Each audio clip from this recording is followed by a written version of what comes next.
Yeah.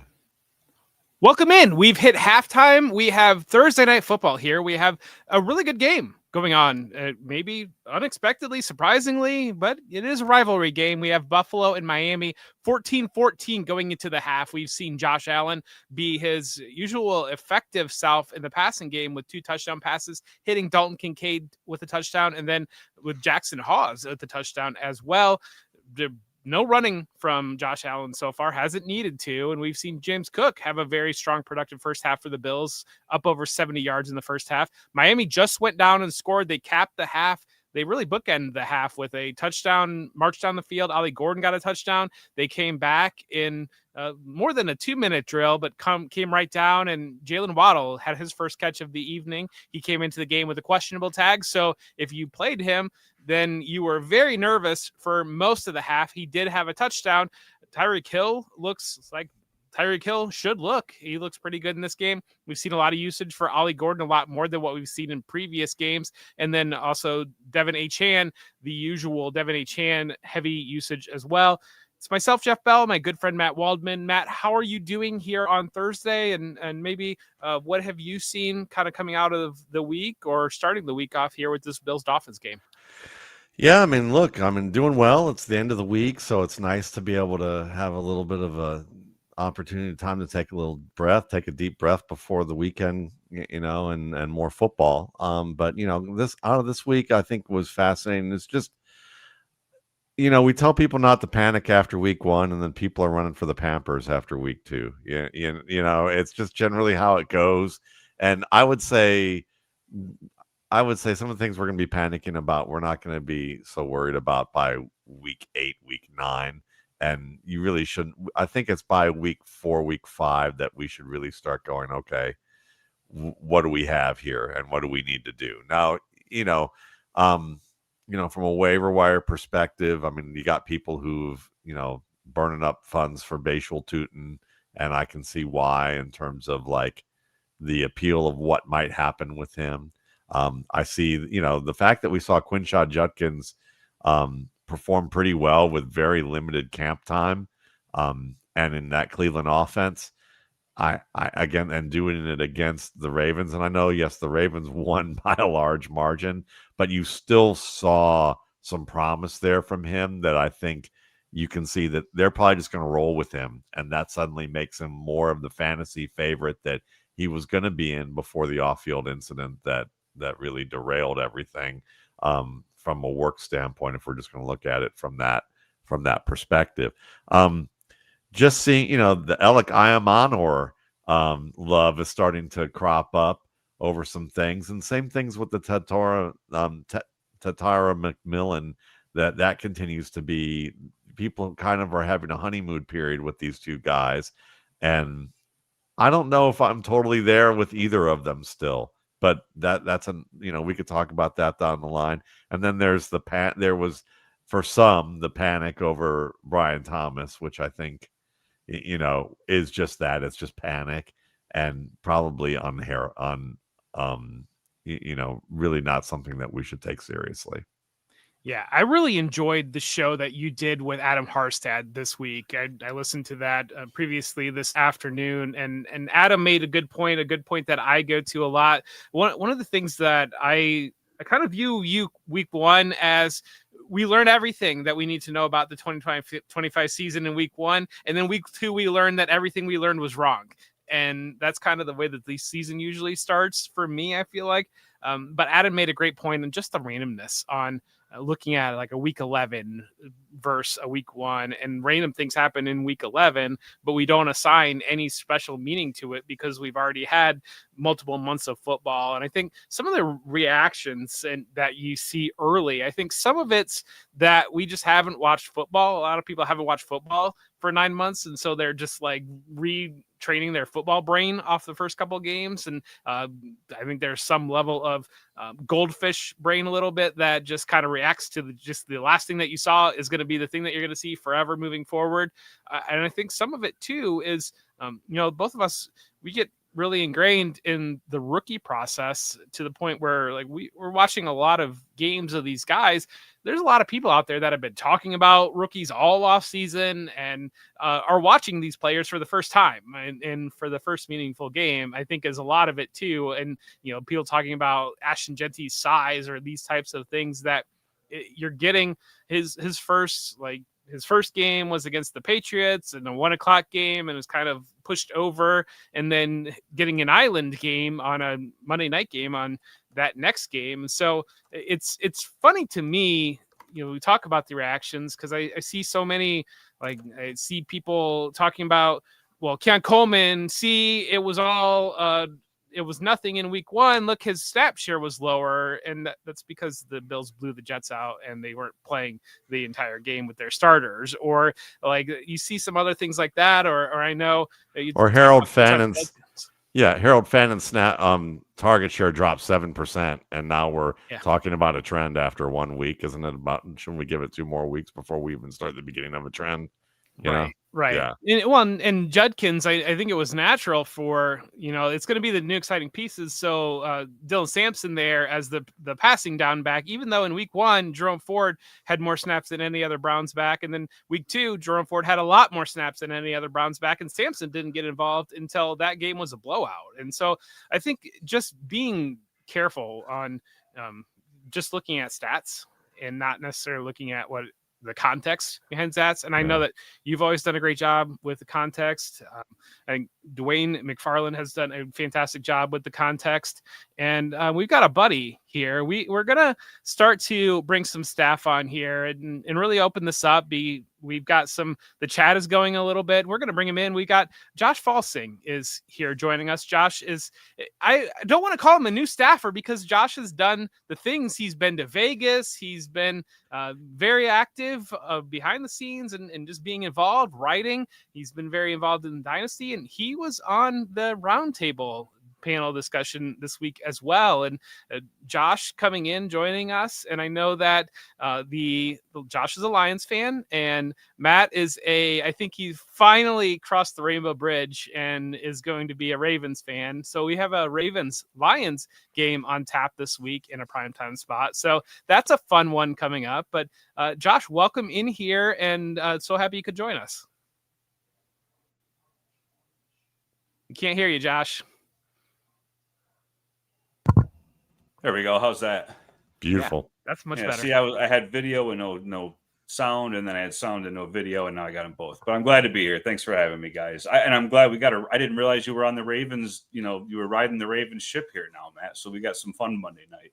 Yeah, I'm more out of the closet than anything. I would say that's probably where it goes on that end of it. But yeah, we'll have fun. The Lions are my NFC team, so love it. Lions are my NFC team as well. I grew up in Northwest Ohio and the Tigers. I'm a Tigers fan. The Lions, I pull for them as well. Josh, who's the better quarterback, Josh Allen or Lamar Jackson? Oh, I think right now I have Lamar as my number 1 rated dynasty quarterback in my dynasty ranks. But I believe my comment says you can put Josh Allen here or Lamar here, and I'm not going to argue with you either way. So for fantasy purposes, it's how do you pick one? Already knows how to play the room. See, there you go. There you go. Yeah, Josh, we've been talking about some of the early season reveals and just kind of some situations that we think have been interesting so far. Touching on Matt had brought up Quinshon Judkins, talking about some of the other player usage that we've seen. Has there been, and really kind of the reactions to what we've seen has been a big part of what we've been talking about. Just the very knee-jerk reactions that we've seen across things. Has there been things that have led you to knee-jerk reactions, or do you have general thoughts about knee-jerk reactions? I'm trying not to have too many knee-jerk reactions. I think what's been fun for me, these first couple of weeks being behind the scenes for the first time at Football Guys is seeing the chatter behind the scenes that everybody has on base camp and sort of you read things on social media and you see people reacting or overreacting.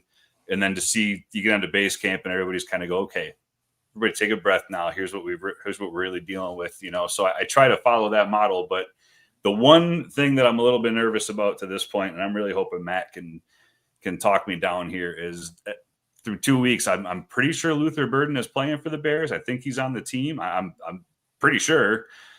what's happening? Where is he? I'm not losing faith yet, am I?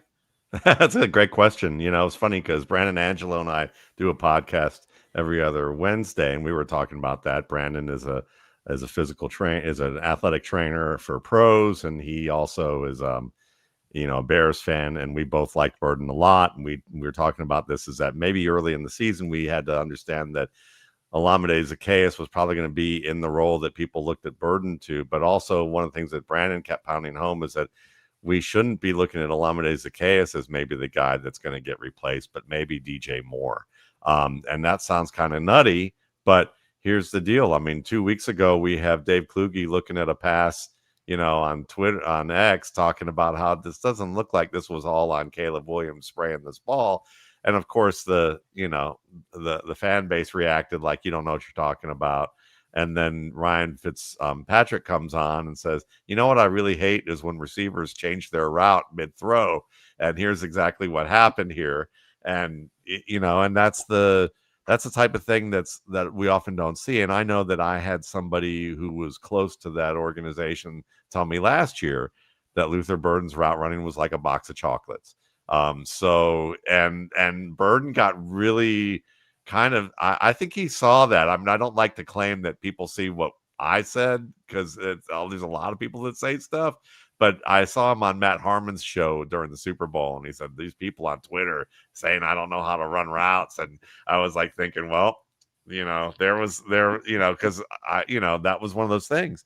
And here he is, kind of improvising off of that. And so the reason I bring that up is that in the news, in the news cycle this week, one of the things that we heard was Ben Johnson making a concerted effort to say, we need to, in practice, we're going to ramp up practices and see who makes the effort. And he's already chided DJ Moore for his effort and for some of the things that are going on. And Moore, as Brandon brought up, Moore got away with changing routes more with Justin Fields, because when you're in an offense that isn't a system, it's just basically like, drop back and figure out what to do and buy time, and then and we'll find you open.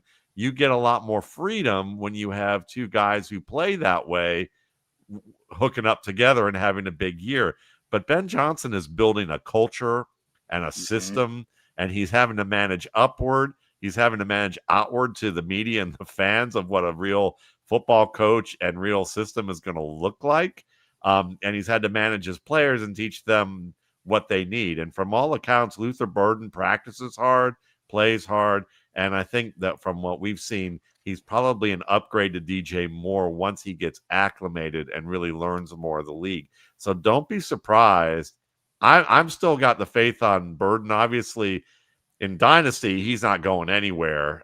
You're gonna have to give me about five picks and prime from my cold dead hands. But I would say, from a redraft standpoint, certainly, if you're in trouble by week 3, week 4, and there's no sign of what's going on with him, maybe you have to start making choices. It's understandable that you don't want someone clogging up your roster.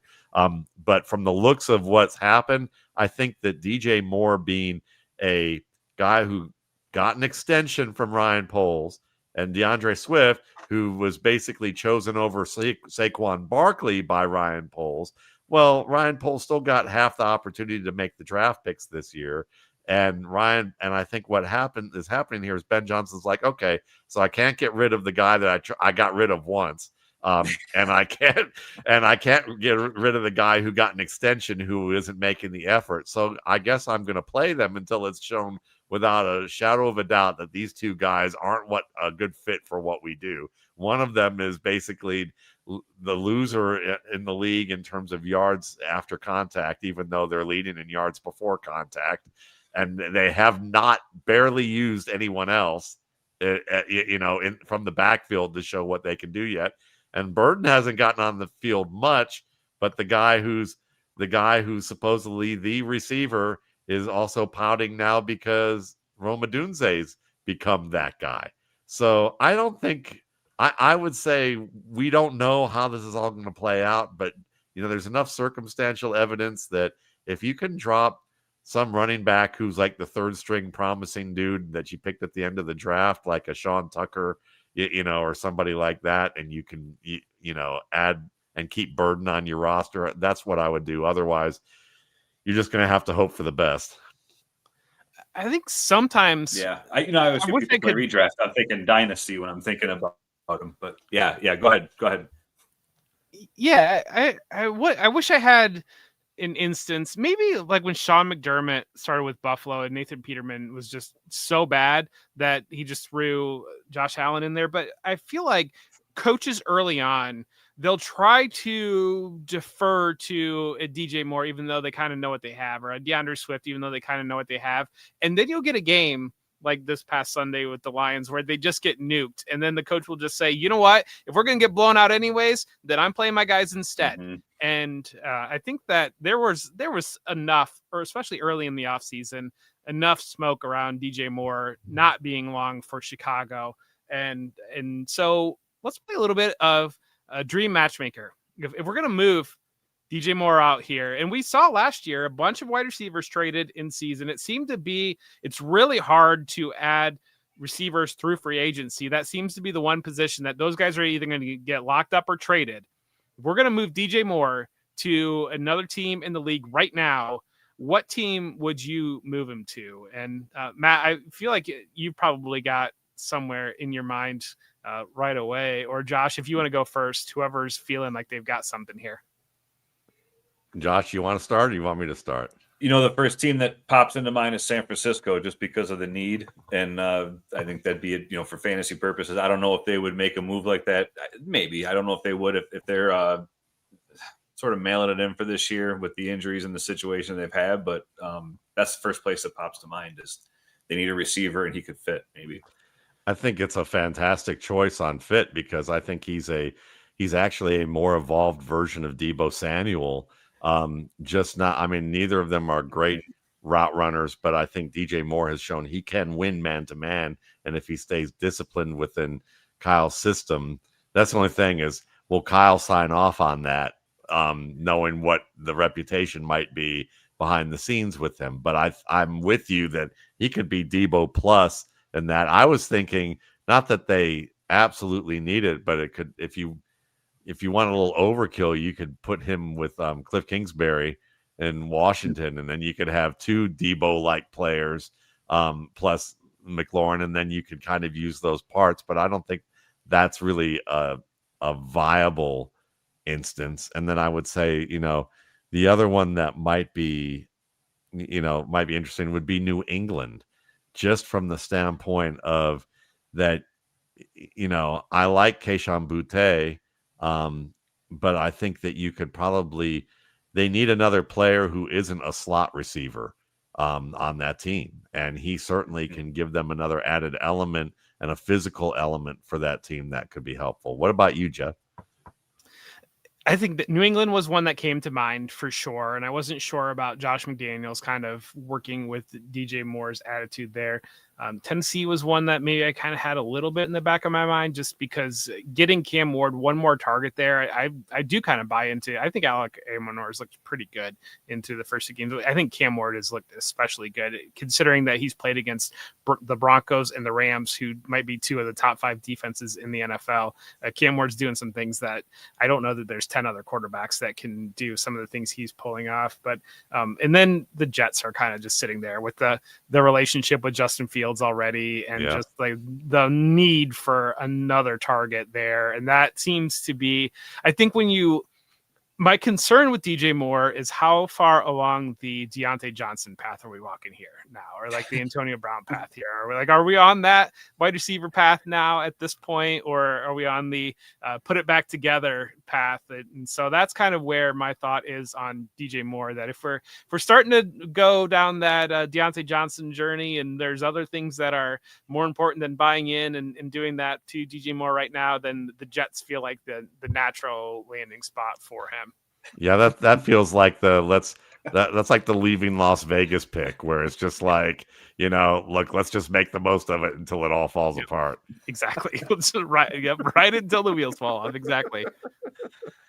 I mean, the team, if he were to move, the team he goes to might tell us a little bit about which path he's going down, because there's some teams that won't deal with it if he is. You know, if you got a playoff team, then maybe they feel like he's got it together. How does he fit with Baltimore? They can always use a receiver, although they're stronger than they've been in a while. But does he fit with the Ravens?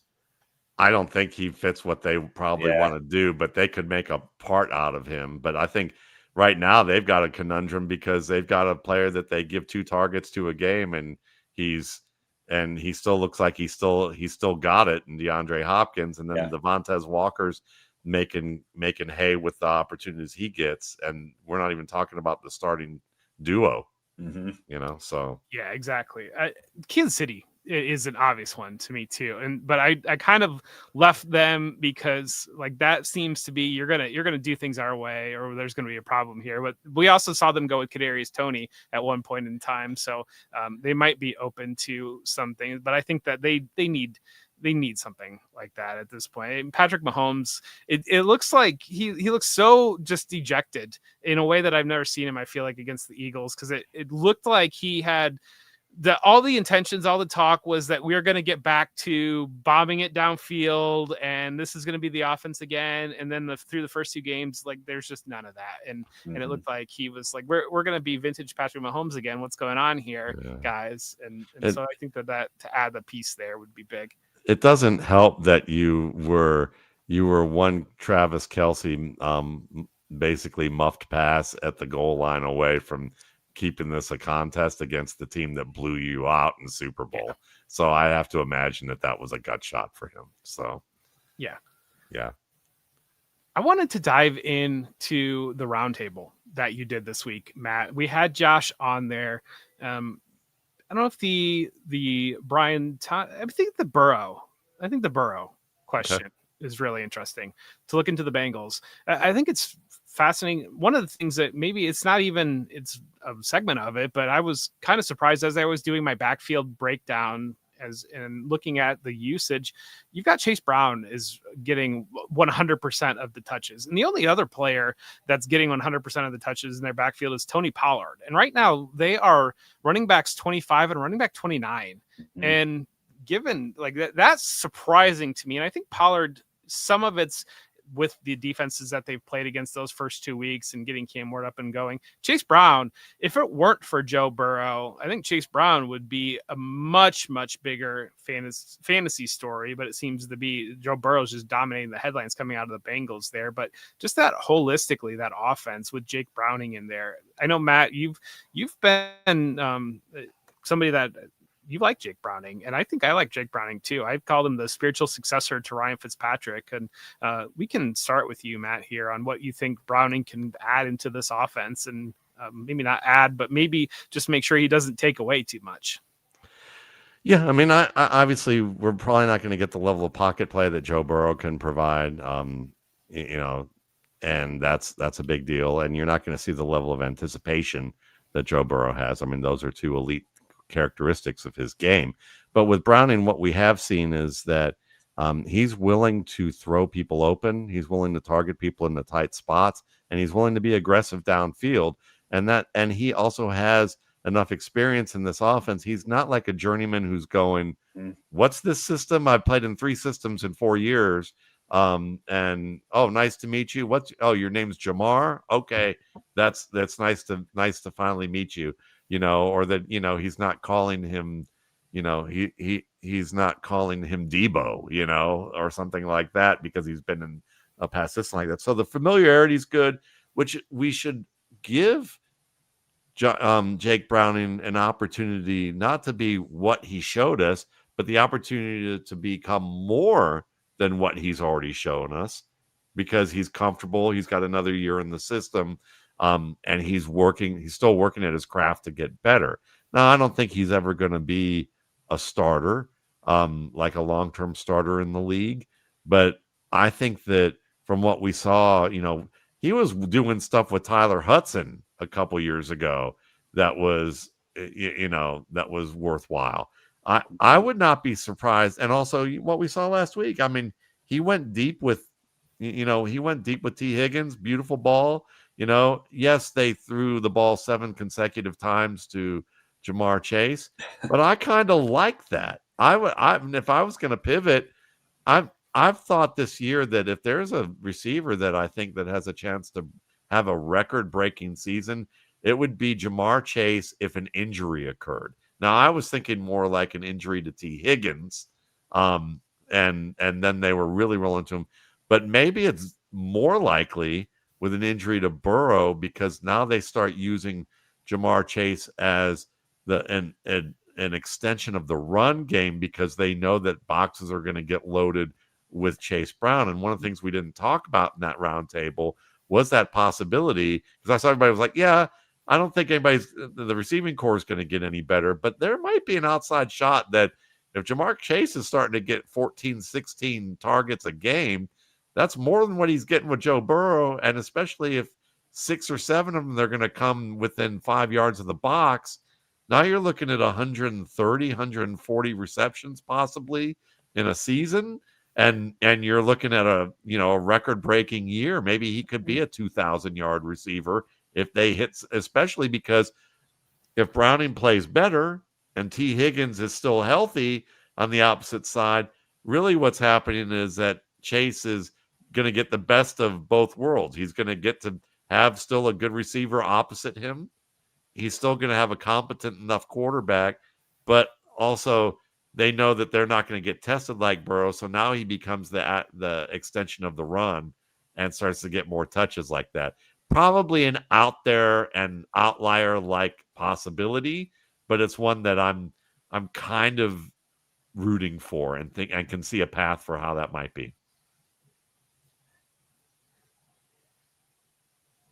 I think I gave Cincinnati some credit for all the things that they get knocked for. It seems like they recognize that they had a quarterback who gets dinged up a little bit and who is very important to the rest of the offense, obviously even more than most teams. And so they kept a backup around, like you said, that was going to be able to step in, who's been there for a little bit.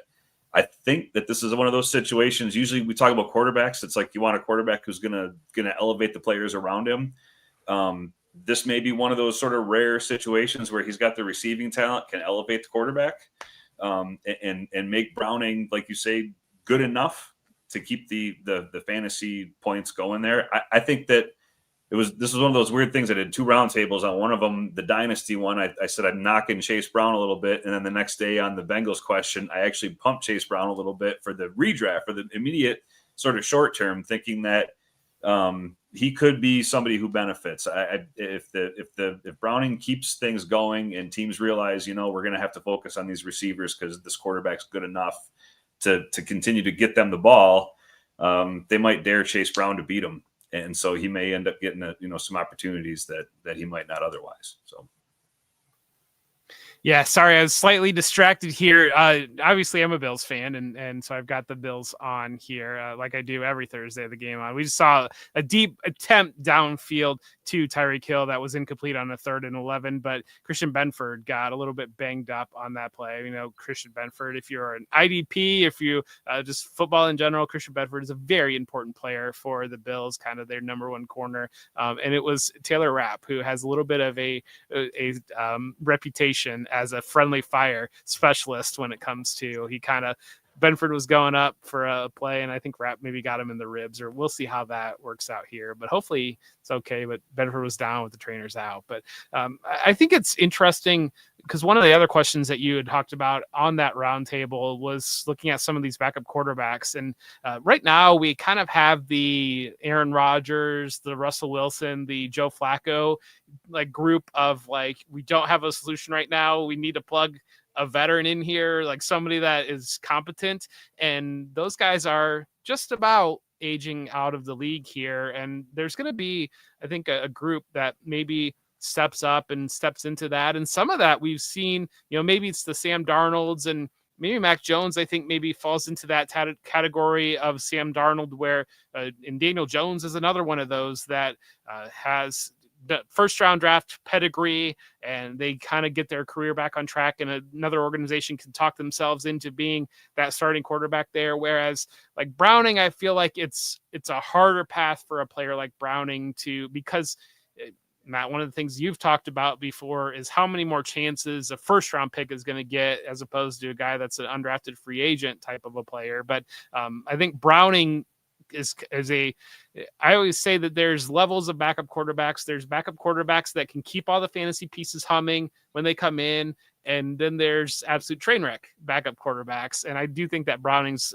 good enough to keep one of those pieces. And I think he's good enough to maybe step into that, be the successor to the Russell Wilson, Joe Flacco type of a tier of we'll bring him in for a year here, a year there, and as a bridge type quarterback. But I'm curious to see what he does with his opportunity. It's certainly a good opportunity for him coming at this stage of his career, a situation that he's very comfortable with. He's played a lot of games 2 years ago. He's got great personnel around him. So I'm optimistic about what Browning can do, but certainly disappointed about Burrow's injury. But yeah, and in terms of other guys who will probably be decent for when they need them is, what Marcus Mariota did last year. I think he's a great fit in Cliff Kingsbury's system because it's a static kind of system, which is probably maybe not a compliment to Cliff Kingsbury, but it fits well with a guy who's probably, at least from one evaluator sitting here,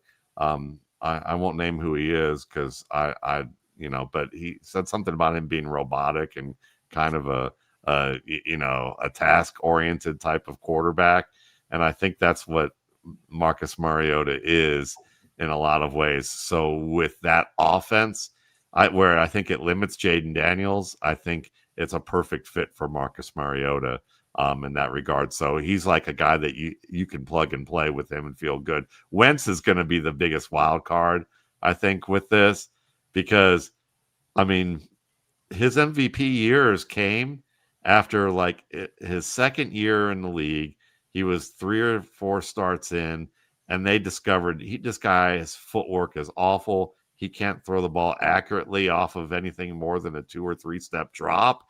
And screw it. Let's go to a pistol look.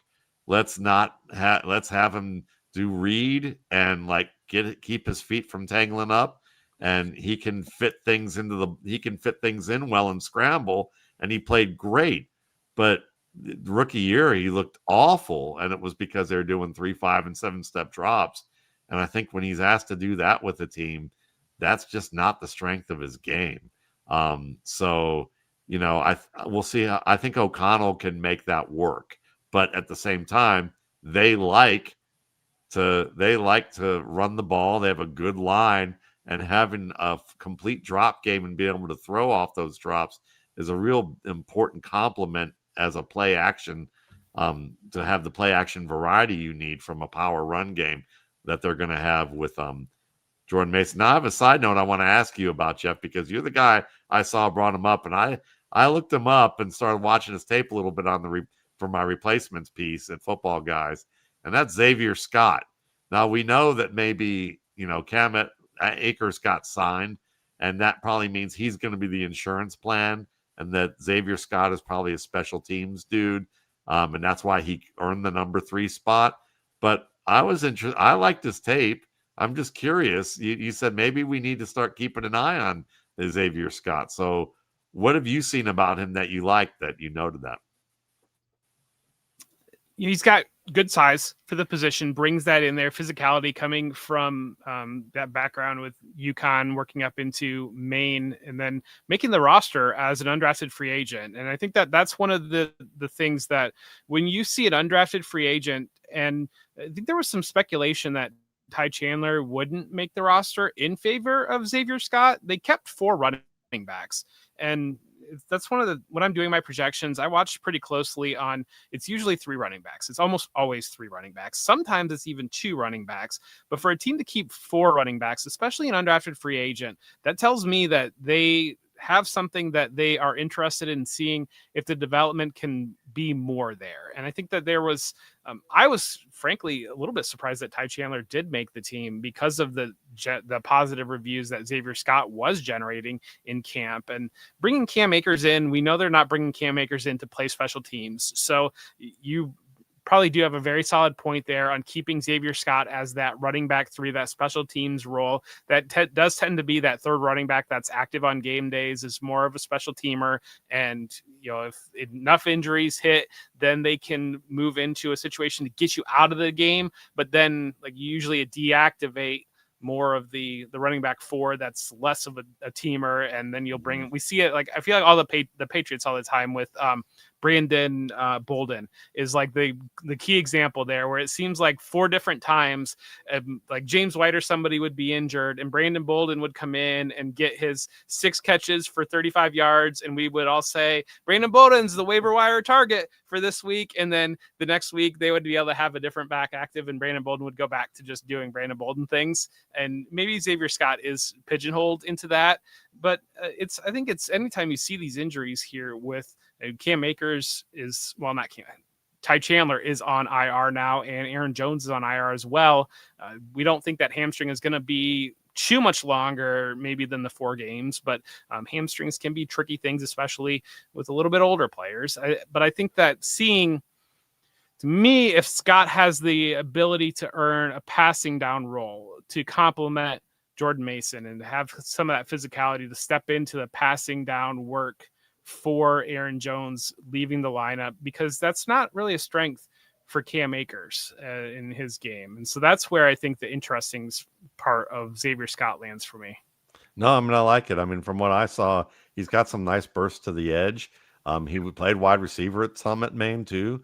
So for 221 and having that type of burst to get into the secondary and make people chase him down, and he's a powerful runner. He certainly has the size, and he knows how to use it reasonably well. So, that right there, I'm with you. I thought he was a guy now we have to monitor at least, and so, no, I thought that was a great breakdown. So, Josh, just out of curiosity, what is something, whether it's a narrative that you're seeing that forming about any players after 2 weeks that you're just can we calm down a little bit, or a narrative that we're seeing that you're thinking, God, I'm really on board with this. I don't want to be, but I really want to be, or you're just super excited. You don't care what anybody thinks.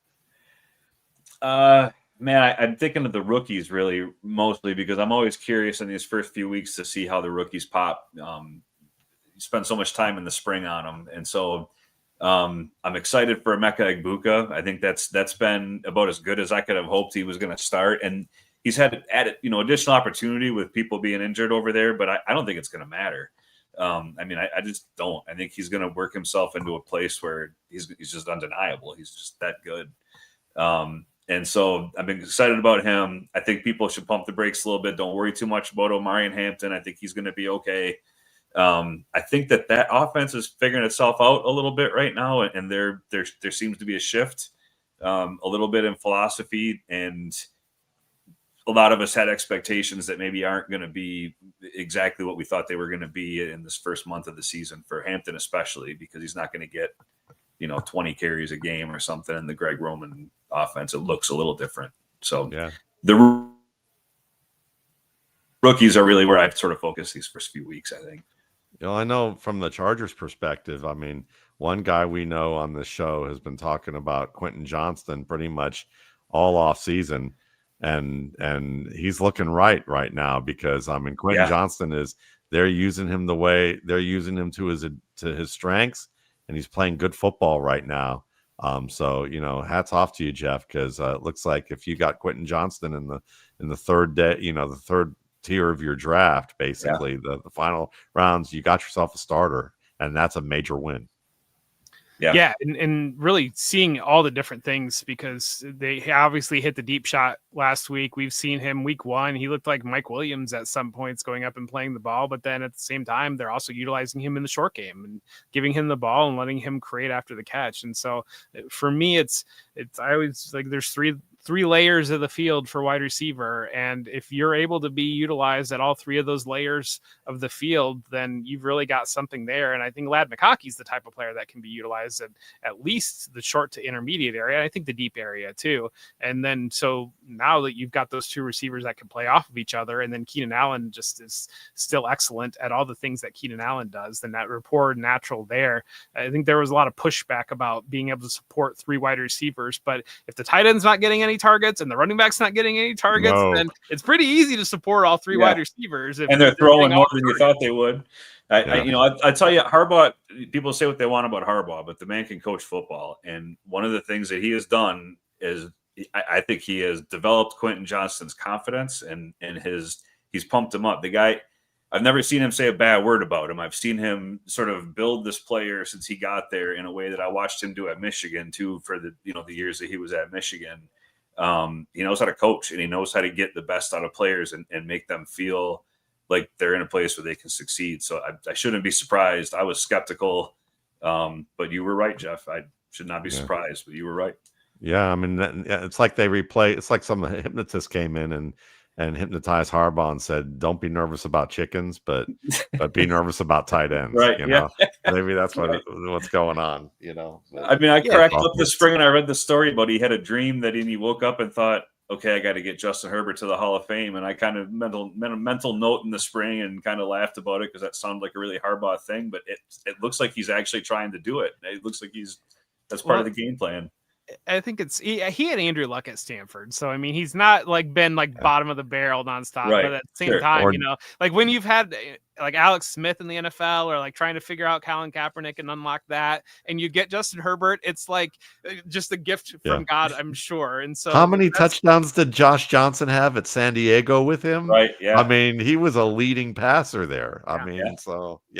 Yeah, and he's been more progressive offensively than I think where the reputation was coming in. Mm-hmm. One of the things that, Josh, you talk about the rookies there, and I think that we, especially in the offseason, if you're plugged in, you're probably playing Dynasty, because why else are you that plugged into the offseason if you're not doing Dynasty? And if you've found your way to social media or to Twitter, and you're probably in some Dynasty leagues, but we always see it every year how the rookies are going to take the job of the veteran. Like every single rookie is going to take the job of the veteran, but then like it's a rough reality because like half these guys can't play. Like half of these rookies that come in are just like, that's the sad reality of it. And one of the guy that for me, he had a whole bunch of steam very early in the process, and then we saw him fall down the board. Caleb Johnson landing with the Steelers. I think it was the early mock drafts thought he was going to be a first round running back. I saw people talking about him having 4.3 speed and being 235 pounds and just like this completely fictitious character basically. And then we saw him fall almost into day 3 of the draft, but the Steelers grabbed him, and it was the type of thing of like lands in the perfect landing spot of like, okay, like he's falling down the board, but perfect landing spot. But then you see the offseason talks about, he's not really in the rotation, and they're going to go with Jalen Warren and Kenneth Gainwell. And when watching the first 2 games, that offense makes complete sense why they would go with Jalen Warren and Kenneth Gainwell, because it's a pass heavy offense leaning on Aaron Rodgers, and those players are going to be the type of players Aaron Rodgers is going to trust. But then we even saw the special teams play was like that was a big red flag to me of just situational awareness on that. And I wanted to, I had heard about it before I saw the play, and in my mind, I knew that Johnson broke in as college as he returned some kicks in college. And I know that the college rule is if the ball lands in the end zone, just let it drop. You don't even have to catch it. It's a touchback, and it doesn't seem rule. So I thought maybe that was what has happened, but then I actually saw the play, and it landed well short and was rolling and bouncing. And I don't know if he touched it or not, but he just let it go. And I was like, oh, this is red flag, like here of like, if you're doing that. But are you guys at panic level on Caleb Johnson? Do you think that it's he's reset, that there's still something here that maybe later in the year we see the Steelers transition a little bit more to that power run game when the weather gets cold in the AFC North there? Or is it the type of thing of Aaron Rodgers just doesn't want this guy on the field with him? I'll start. I mean, I think that it's natural when we look back on it from in hindsight, that Rodgers wants guys who's familiar with, who's going to be able, he knows can pass block, who knows they can adjust on their routes. Watch what Jalen Warren did on a long pass or a long pass play late in the game against Seattle, where he just seamlessly adjusted his route after the first break didn't come open, and Rodgers hit him downfield, and he just, flipped the field with them. I think that kind of familiarity, that kind of football smarts, those are the things that the veterans have. I mean, Gainwell's nothing special as a runner. He's like Tiki Barber without burst. If he had burst, he would have been a much earlier guy, because he's a very smart football player. But that's what they're looking for is, can you block? Can you catch passes? Can you adjust your routes to Rodgers when he breaks structure? And he only can break structure right now, from what I've seen, with one move. If he has to make more than one move, he doesn't have the explosion anymore to really stay away from pursuit. With Johnson, bottom line for me is, I think Arthur Smith was super excited about him, but that was before they knew for sure that they were going to be running an Aaron Rodgers offense, because it got awfully quiet in that room. Because after the draft, he's like, he is exactly what we're looking for. He fits what we want to do. He can run every scheme that we want him to do. We're excited about that. But at the same time, once Rodgers officially came on board, now this wasn't Arthur Smith's dictatorship like it usually is. Arthur Smith actually has a quarterback who passes the red light, green light test on the ability to read leverage and make decisions quickly that are accurate, and not get, not be done in Squid Games. So when you look at it from that perspective, he has to be a partner with Aaron Rodgers rather than a dictator. But I do think, Aaron probably doesn't have more than another year or two left at best. And I would say closer to a year than two. His time will come. Caleb Johnson's time will come. And look, it's a different play, and you're right. It was an egregious mistake, but I've seen Deshaun Jackson as a starter, spike a football outside the end zone. I saw Nick Chubb stuck on punt return duty as a coverage guy in Cleveland his first year, and have a ball bounce in front of him, and he ended up touching it. And people talking about how bad a mistake as it was as the third string running back for the Cleveland Browns before they got a clue of what he was. So maybe at year's end, you're right. Maybe as the weather gets worse, and they want to give him time to ramp up and really learn protections and really get better. And the Steelers, of all teams that I've heard, are a teaching team. Their veterans are teachers. Chad Spann used to tell me that when he was with them, because he had been with the Colts with Manning while he had the neck injury, and how much of a teacher Manning was. Then he was with the Bucs under Raheem Morris, and at that time that was the Raheem Morris, let's party with the team when we beat New Orleans, for the first time in a while, and we're in the top of our division with the Josh Freeman era team. Wow. And he said he couldn't wait to get out of there. And then he ended up with the Steelers, and he said the Steelers was the best organization he was a part of. Everyone there, they shook your hand. They wanted to know about you when you were on the practice squad playing. Veterans would come over and watch you, and they'd come over and give you tips and teach you things and show you things what to work on.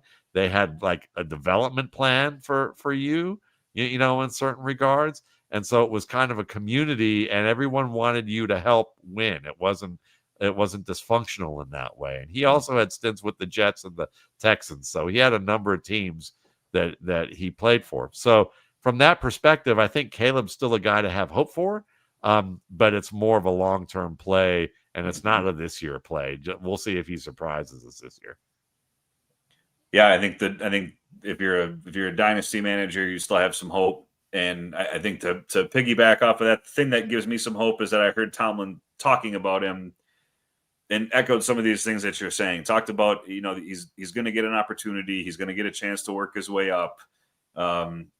and Tomlin, like you say, they're in a system there and with an organization that seems to have a plan for how they're going to get players to where they want them. And he's also, I guess I'd have to look this up, but just off the top of my head, it feels like Tomlin has a tendency sometimes to put guys in the doghouse for a little bit, and leave them there for a little bit. And so he could be a year, it could be this year, because he's going to have to work his way out of there. And because Rodgers, if I think what you guys are saying about Rodgers is right too, he's going to want the veteran guys on the field. And it went from a decent landing spot to maybe not so great of a landing spot when that quarterback signed. Yeah. Talking about just differences in organizations, it's fascinating to me because it was I had a friend that played for the Jets, and he had a friend on his team that played for the Steelers and came over to the Jets, and one night we were just talking about cars, about how like the Jets, so this was during the Mark Sanchez and Santonio Holmes era Jets, and so like the cars at the Jets parking lot were like everything you could imagine, like across the board. And then like the cars at the Steelers parking lot were like just the nicest F-250 that you could get. Like everybody just drove like an F-250, and it was like that was it. Like those Midwest sensibilities, driving man. like semi truck, like F-250 version, but like the Jets had like the Aston and Bugattis and right. Crazy stuff like that. Yeah. Wow. But it speaks to organization. And then the other thing too, I was listening to a lecture from Dan Hatman the other day, that when you're talking about Kenneth Gainwell, and Dan was talking about the grading scale and about how like the players that'll be like towards the bottom of the grading scale are going to be more often than not more cerebral players, because you're either to be down there, you're either lacking the physical gifts or you're lacking the cerebral side of it. But the players that are lacking the cerebral side of it don't last in the league long enough to like it's the cerebral players that not necessarily have the athletic traits, and you're talking about Gainwell, it just kind of was one of those examples there where it just understands it completely but doesn't have Brandon Bolden. It's these guys who stick just because they're good teammates, right? They're good locker room people. I mean, Udonis Haslem played for like 72 years in the NBA because he was a good locker room guy, as a good teammate. There's a place for those guys everywhere. You guys have anything else you want to talk about tonight? We're stepping in here. This is a long game. Like this is I feel like usually by the time we hit an hour into this show, we're looking at the second half of the fourth quarter, but we are just stepping into the fourth quarter here, and halftime started later than what it usually does. This has been more of a competitive game, I think, than certainly this Bills fan was anticipating, because I was expecting good vibes and just enjoying a multi-touchdown lead at this point. But the Dolphins have the ball, they're driving, and it's just a one-score game right now. I'm trying to look through. We don't really do a show sheet. We throw out some ideas before. One of the things we had talked about before, one of the things you mentioned on the round table, I think Troy Franklin maybe plays into this a little bit, leaning into the Bills game here that we have going on. It seems to be that James Cook, after signing that contract, we're seeing more of a feature back roll out of James Cook than maybe last year when we saw more of a committee approach. Are there any guys like that you guys have seen through the first two games that have come into this year and grown and reset into new roles? And maybe we should be resetting how we view them from a fantasy lens relative to where their preseason ADP might have landed or their traditional trend lines. Another Zay Flowers is another name for you. For me, that that we've seen him. He's in year 3 now, and really year 3 wide receivers. Quentin Johnston's in year 3. Zay Flowers in year 3. That always used to be the thing with year 3 wide receivers, and I talked about that with Dave Kluge on our show before. That if you're to think about it as like, sure, you've got your Jamar Chases, and from day one, they're going to be the focal point of the offense. But some of the reasoning behind why a day 3 might happen is because year 1, you're kind of earning that role. You're getting onto the field. You are, we know that we can trust him as a starter. Year 2, we're integrating him into the offense. He's delivering on those areas, but we're kind of just keeping him in here. And then year 3, you could really say like, okay, we've seen him do these different skill sets that we need, and we can put all those pieces together now, and we can really have him blossom as the lead receiver here. And I think that's some of the thought process behind why year three breakouts always used to be a really big thing. But I do think that players are stepping into the league a little bit more developed in the passing game than the time that it did take before. But Franklin is, I think it's legitimate, because when you look at his skill set relative to the other skill sets within that Denver offense, he's a good after the catch guy, good underneath. And I think he had a reputation as being just like a deep ball burner, but I don't think that's really his game. And so I think utilizing him the way that they utilized him in week 2 and being that guy underneath and having, because Cortland Sutton isn't really going to be that after the catch creator player. And Marvin Mims has kind of been more of the vertical threat. He can do some after the catch, but they tried him in that role last year and he was just better downfield. And so I'm buying that Franklin, what we saw in week 2 and what we've seen through the first 2 weeks, has some legitimacy to it as well. Yeah, no, I mean, I like the Franklin call. I mean, I think that, the thing with him is that it looks like he's acclimating to what he needs to do to become the best player that he can be. And I think that was probably, I'm going to be purposely vague about that, but that's probably was the key thing with him, because the skills were there. It was just a matter of, sometimes you have to know yourself sometimes. And when you're young, you don't always know yourself. And you've got to learn what your habits are going to be the best that you can be within what's going on. Because we all have something that could potentially block us from becoming what we're capable of. And I think that he probably had something like that was making him a little bit inconsistent from day to day in practices. And now it looks like he's kind of figured out a program so that he can move forward. So I think that that's a real positive, and I agree with you on that front. I think some of these, I would go in the opposite direction and say somebody that I think we're waiting for the magic to happen. And I know you're not going to like this one, Jeff, and I'm sorry. But it's Marvin Harrison Jr. I don't think the combination of, Kyler Murray being his quarterback and what I've seen Marvin Harrison do thus far, all I heard this summer was he got stronger, but I didn't hear about the things that were lacking in his game, that was keeping him from being a wide receiver 1 at the ADP level where people were saying he was going to be the next great receiver. What I see is a T. Higgins-like player who doesn't do as good of a job of the things that Higgins does, but the promise is there.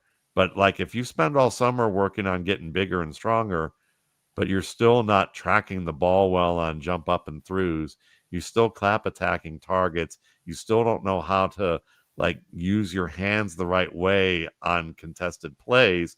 Now you have to have somebody find a role for you like they found Quentin, until Quentin improves some, Quentin Johnson improves some.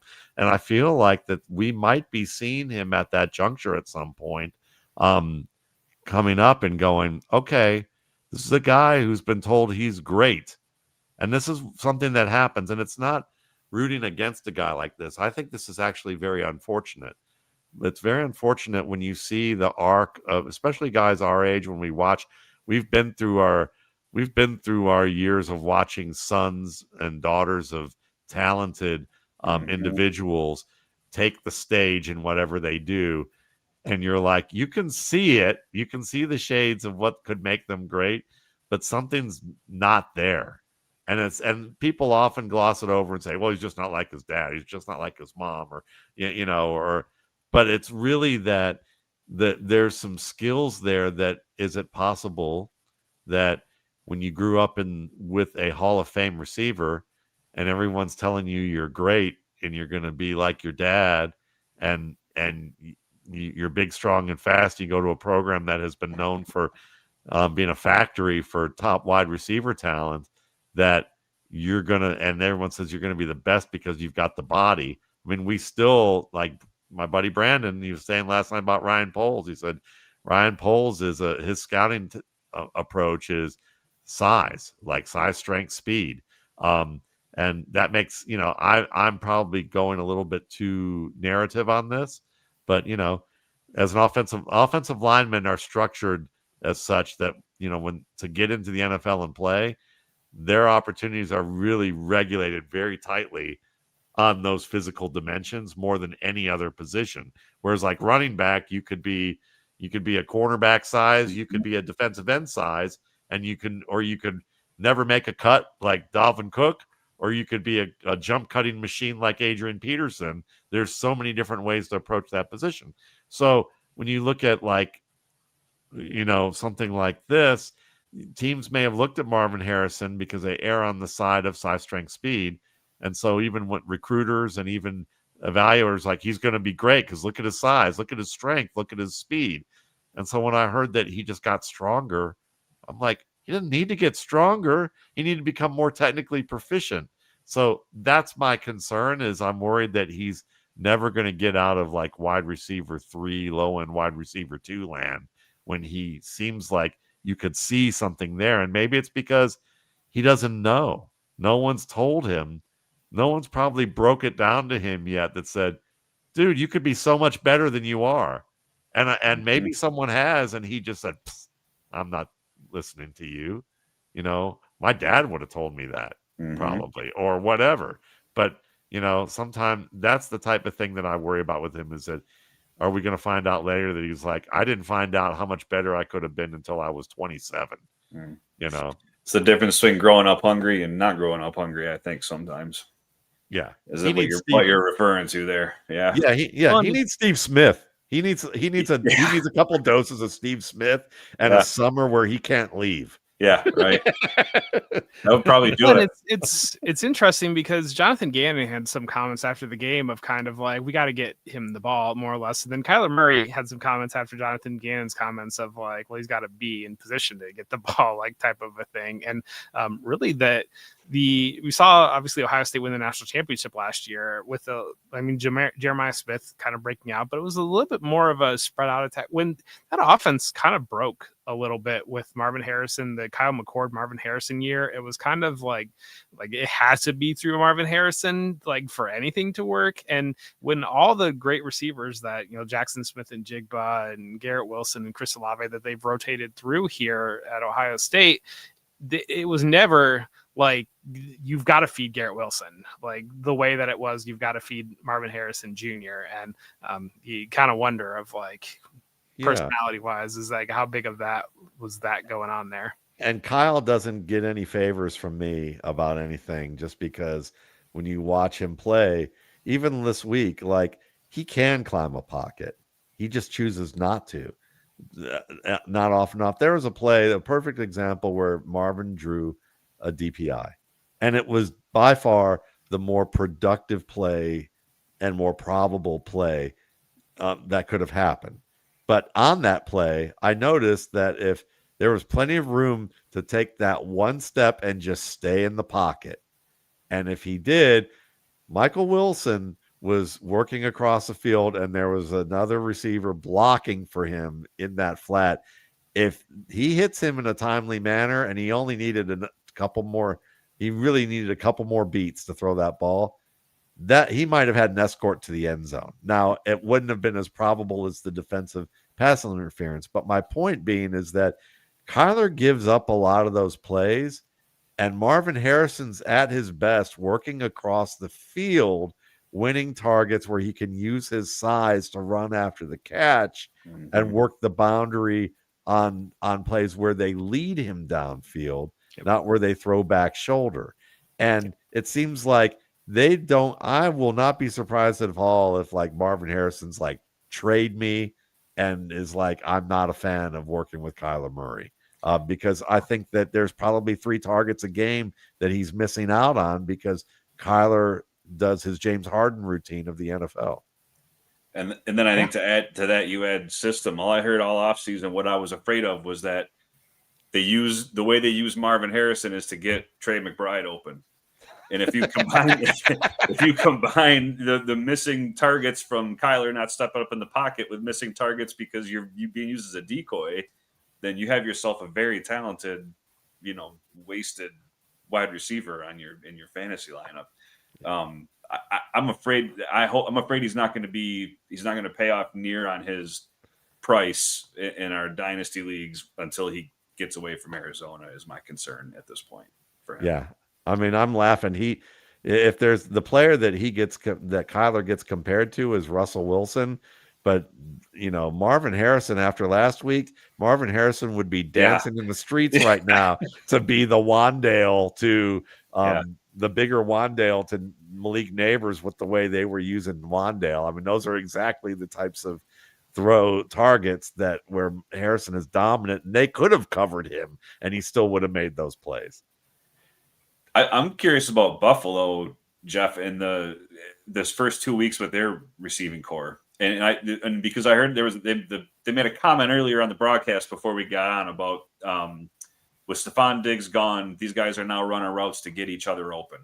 It's a do your job, and Josh Allen's going to get to the open guy. It's a little bit like the Lions run their offense with their receivers. There's not necessarily we have our alpha, our wide receiver one. It's everybody's has an important role, and you got to get each other open. Is this a sustainable thing for the entire season for these guys?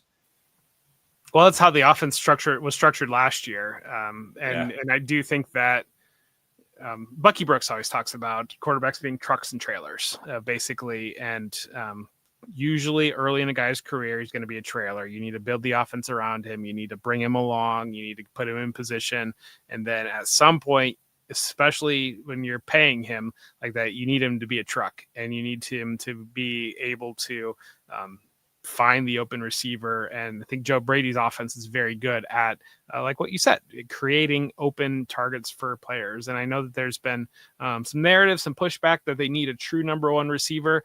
I think that Josh Allen is playing, just won the MVP. He looks in total command and control. It's just a different level of, you watch Josh Allen playing quarterback and he's playing just mentally at a place of like greatness. Whereas like you watch like a Justin Fields and it's like, I'm going to run around and figure out like what I'm like. Caleb Williams is kind of like that right now. Like, just run around and this looks good right now. Like, let's just do it right now. Whereas like, it's just one of those that Josh Allen is like, you'll see him roll out of the pocket and it looks like he's going to like take the quarterback scramble there, but then he'll take 2 steps back and then he'll reassess the field and, oh, it's not open, I am going to go on you. And like just how he's working and manipulating the entire defense and creating open areas for his receivers. I wonder how much the ankle is still bothering Khalil Shakir, because we saw him with that high ankle miss a lot of the preseason. Mm-hmm. And we've seen Elijah Moore a little bit kind of stepping into some things that you think would be Khalil Shakir type of plays. He hasn't really connected with Josh Palmer yet. That was the big spend in the offseason. And it was fascinating last week because Josh Allen got hit on the nose, went to the sideline for a play. Mitch Trubisky comes right in and just rips it, a 32-yard pass to Josh Palmer, the type that hasn't really connected yet with Josh Allen yet. And so that's a little bit interesting there. We saw the second half, the way that Keon Coleman stepped up and stepped into that situation. And that's really what you wanted to see from Keon Coleman. That's the guy that if somebody's going to get here within this receiver core to be that number one receiver, it's got to be Keon Coleman, I think. But it's, I don't know. In the paths of, like I said, it's got to be Coleman that steps forward as the number one. I don't know that Shakir has that really in his bag. And then how are you going to get one if you really do need one is the other thing. I think they tried with Amari Cooper last year, and there was one game against the Rams where Cooper got like 14 targets, but now we see he retired. I think that he didn't have it anymore. I think by the time he had arrived to Buffalo, despite the very strong end of the 2023 season with Cleveland.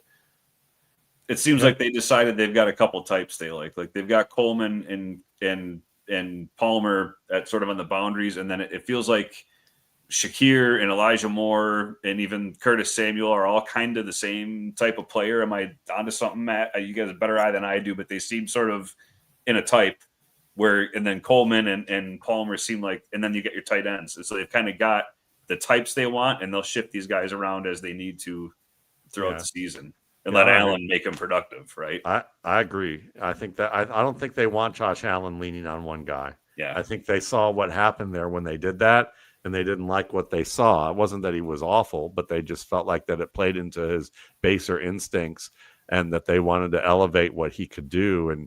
And they probably also feel like it's easier to, if they can train Allen to just spread the ball around, then they don't need to spend extra money on a big time receiver. They can just keep restocking the shelves cheaper, and that way they can continue to have a stronger defense, stronger offensive line, pay other options who complement this team as opposed to having a big time receiver and a big time quarterback.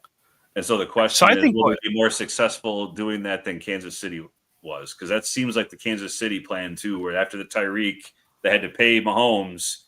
Now we have to pay our quarterback. We have to be able to find different pieces. We can't pay receivers. And I think Andy Reid's offense is a lot more complicated, which is probably part of the problem. Yeah. Well, I think Kansas City has dudes. They're just not on the field right now. I think Rashee Rice and Xavier. Well, yeah, I should say before they brought these guys in. Yeah. But I do think that where it got with Stephon Diggs late in his time in Buffalo, I think it got to the point where Diggs felt like he was the reason why Josh Allen was Josh Allen. And it was apparent to the other 120 plus people in the building that no, Josh Allen has gone way past the need Stephon Diggs to be Josh Allen. I think that kind of was the breakdown in the relationship and just kind of where that team got to at some point with Diggs at the end of his career there. Well, I will say I'm glad that I saw you clapping. That's Khalil Shakir getting a score. My fantasy teams are happy about that. They do that orbit wheel that they do with Shakir. They hit that, so they brought that orbit motion on the wheel that was supposed to be the play that lost the Chiefs game because the Chiefs just blew it up immediately. When they run that orbit wheel, like defenders should be glued to Shakir because he's getting it out of that play like 99% of the time. But that's where the Chiefs blew that up on that fourth down, and that's where Josh Allen had to go to Dalton Kincaid on that play. But the Dolphins did not blow the orbit wheel up. Khalil Shakir scored a touchdown on it. So that was big because they had a fourth down that they got him off the field, but they hit Cameron Johnston and extended the drive. And then you can't give Josh Allen a second chance. And you see it with great quarterbacks all the time of, if you want to beat them, you can't give them a second chance at all. They definitely did that. And he was able to score a touchdown. And 28-21 now for the Bills. We've got 3 passing touchdowns for Josh Allen, under 200 yards for Josh Allen, but he does have the 3 touchdowns, 23 rushing yards for Allen. Cook is over 100 yards, 101 yards with 1 touchdown. Dalton Kincaid's had a strong game, 5 for 66 with a touchdown. Shakir just had the touchdown. Tyreek Hill's got a touchdown. Jalen Waddle's got a touchdown. All your pieces except for, Devin Achane has the touches, but not the touchdown yet. That little shovel pass that Kincaid caught, I think, is an example of what you're talking about with Josh Allen. He got out on the edge, and those 2 defenders were just, he had him in a box. They didn't know what to do. That was Matt's guy, Jackson Hawes, on that catch.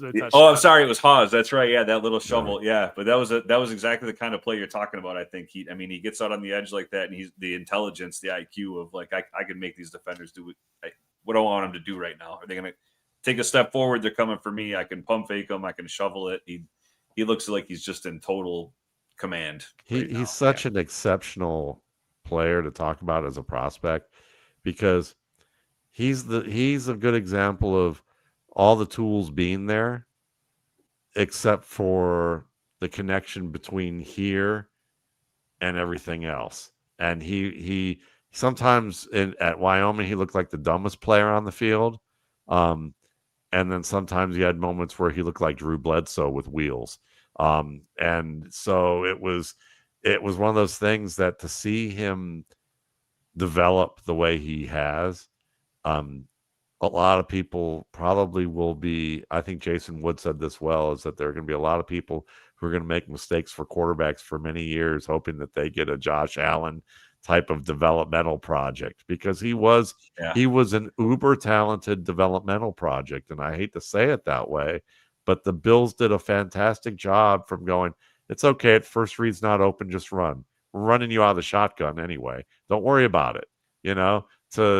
And he looked like a Benny Hill show sometimes. That's an old, very old reference, but like he definitely looked like against the Texans in the playoffs where he just laterals the ball like just running and it was slapstick comedy.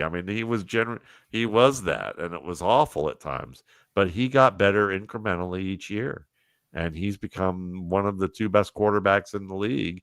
Or one of the 3 or 4 best quarterbacks in the leagues, if we want to be inclusive of folks who who are within shouting distance of being able to say, hey, on a when things are good with us, they can challenge for that realm. I don't really care I don't know about you guys. I don't really care anymore about who's the number one. I just want to know who's in the top tier, and he's definitely in the top tier, so. I think it's a fascinating case though, because Matt, you've talked about like boxing and like just like bringing in like other sports into it. Like the development of Josh Allen, like the story of Josh Allen doesn't happen because he grew up in just a small town of like the middle of nowhere. Whereas like if he was in like here in Columbus, he would be at every single camp possible, and every single quarterback guru would be trying to have their hands on him, and you would get these kids so screwed up like before they were even just like allowed to just play and develop and learn. And then he sent tape to everybody across America and nobody wanted him at all. And so Aaron Rodgers was the same way. Yeah. Aaron Rodgers is very much the same way. And just like I think the two of them, they just think about the game at a different level than like some of these guys that have just been programmed. And maybe we're seeing that a little bit with Arch Manning a little bit, or like some of these young guys that are struggling, that they get so programmed on how you're supposed to play quarterback that they're not playing quarterback. They're trying to do all the things that mentally they think they need to be doing instead of just playing at some point. And I can't believe I'm saying this because, I would probably say I tend to make fun of this guy who ran out of the end zone more often than agree with him at times. But, but Dan Orlovsky makes a good point about quarterbacks nowadays. Now, I think he was a little bit, I think he's trying too hard to be a middle-aged man when he's barely out of, adolescence sometimes about some of the things he does. But he was trying to do the whole, they don't teach the quarterbacks the way that they need to. They don't get to make, and I think he's right, though, about decision making. They're looking towards the boundary. The fact that they have a limited amount of time in college programs, the fact that they play fewer games, and playing matters. One of the most important things about performance is performing. Like, you actually have to get experience performing, or else you're not going to be comfortable in situations that that you need to be comfortable in. And so there's a point to that I agree with. And then with college football, now that it's overtly paying money, it's grand sums of money to people, and the fact that college coaches now are like, we need to recruit these guys by giving them hope for getting into the pros, and that they're going to get the ball and the stats and the money to be able to get the opportunity to go into the league like this. Suddenly now it's less about, we're teaching you, we're just putting you on the field and letting you dominate as an athlete. And then you get to the NFL and it's like, you got to think a little, you actually have to learn a little bit more than what you've got going on right now. And it becomes a difficult scenario. Because, like, to me, I mean, it may not be over for Anthony Richardson yet. I mean, I think that Daniel Jones has done a great job recently as a one-read quarterback in a system that's schemed heavily to getting guys open right now. And that when Shane Steichen has to now rely on Daniel Jones to like make a second or third read with pressure coming in the pocket, we might see more New York Daniel Jones soon enough. He's played very well. But the thing is that Anthony Richardson, if he turns out to be the bust that people think he is right now, from my perspective, as someone who graded him as the number one quarterback in that class, I would rather fail with an Anthony Richardson any day, just from the standpoint of, because from what I saw, he does things well that are hard to teach. The problem was he didn't have the experience enough to recognize certain things, and he was in an offense where he was just thrown in. And his tendency to just go big or go home bit him in the hind parts, in addition to just, other factors that went on that were out of his control.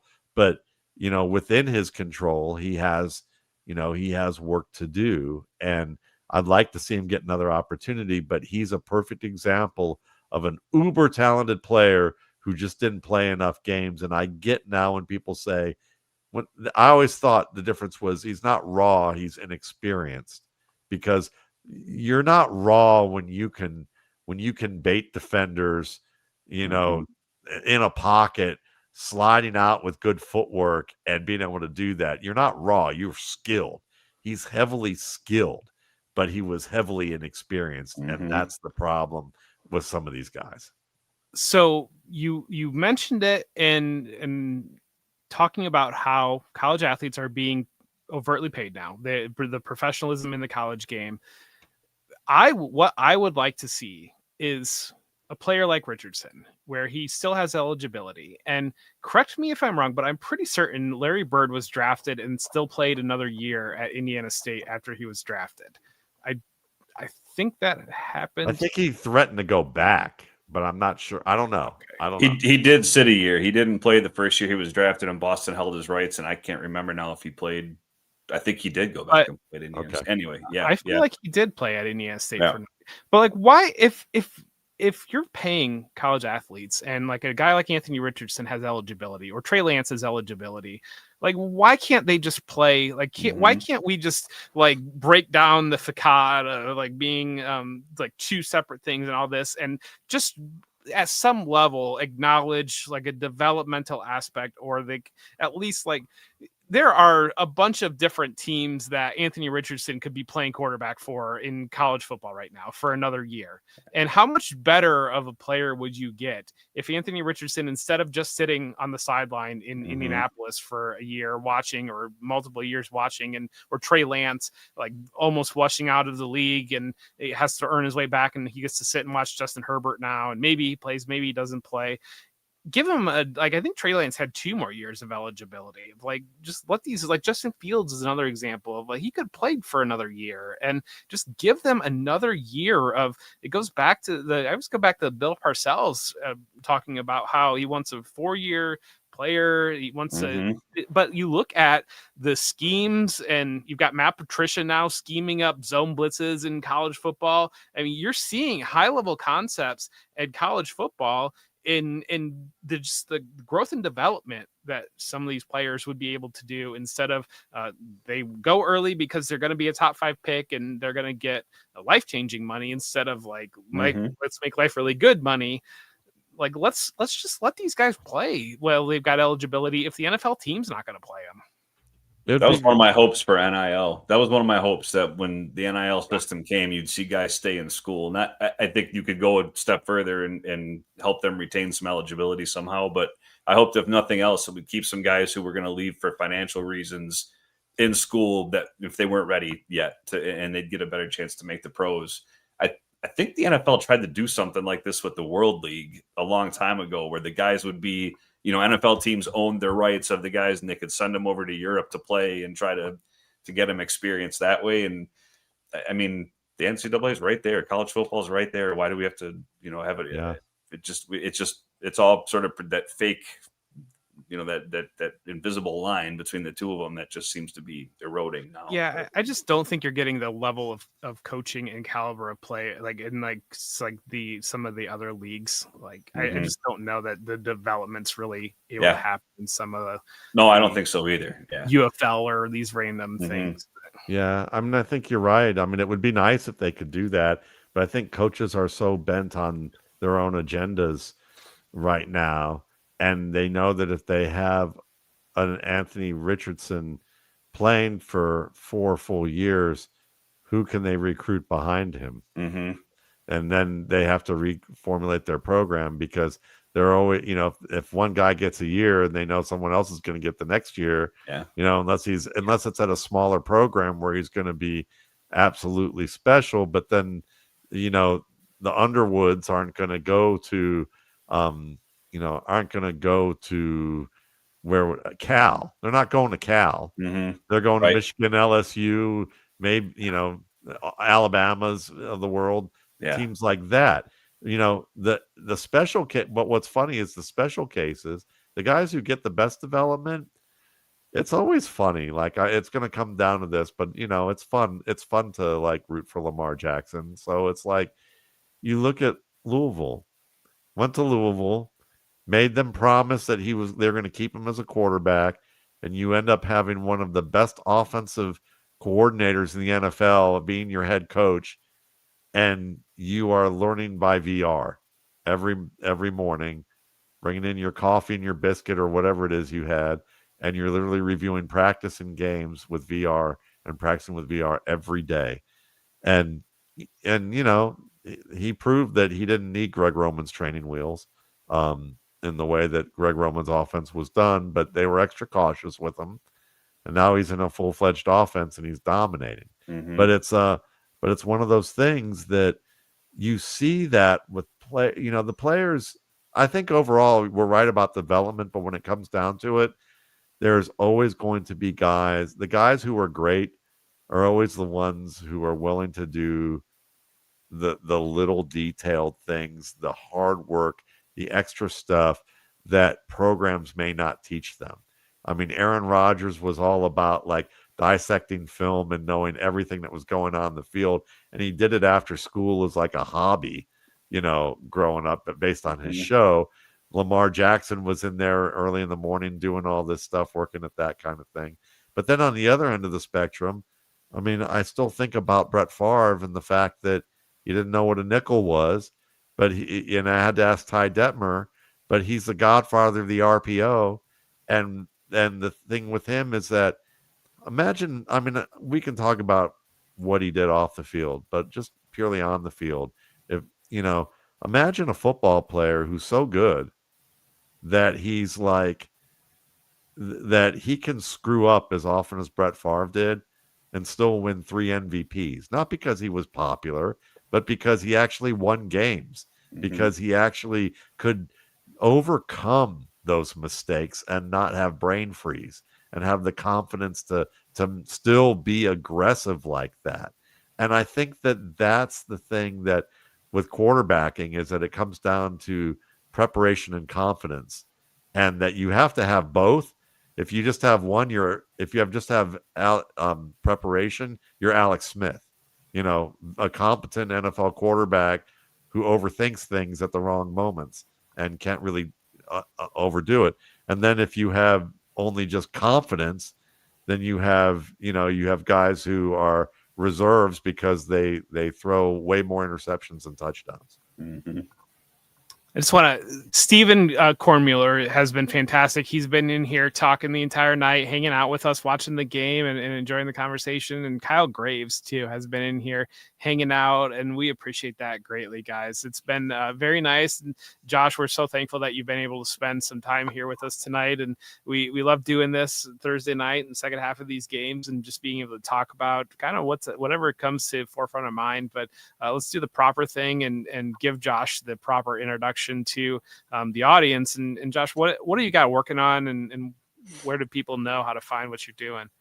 Well, you'll find me at Football Guys. The only place you'll find me on social media is Blue Sky. I'm at Dynasty Decode there. But right now you'll find all my writing at Football Guys. We are deep in, I mean, we are on the run. We are rolling now. I've seen the season. I've seen it now behind the scenes, right? Get going. And so we're flying through. We've got roundtables every week. Jeff Blaylock and I are doing a weekly Dynasty Waivers of the Future article that we've been having some fun with, where we're just trying to look ahead at really low owned, players or low percentage players that if you kind of tilt your head just right, might have some value, especially the Dynasty rosters down the road. So a lot of fun with those and doing a few of these shows here and there. I'm going to be on with Dave here in a couple weeks. So we'll see everybody then, hopefully. Yeah, Josh does a great job on the round table. It's been great having him as a part of that. So it's going to be fun to have him continue being a part of that, as Jeff always does a great job with that too. So thank you so much for coming on and joining us this week. Appreciate it, guys. Thank you. And Bob, I saw you.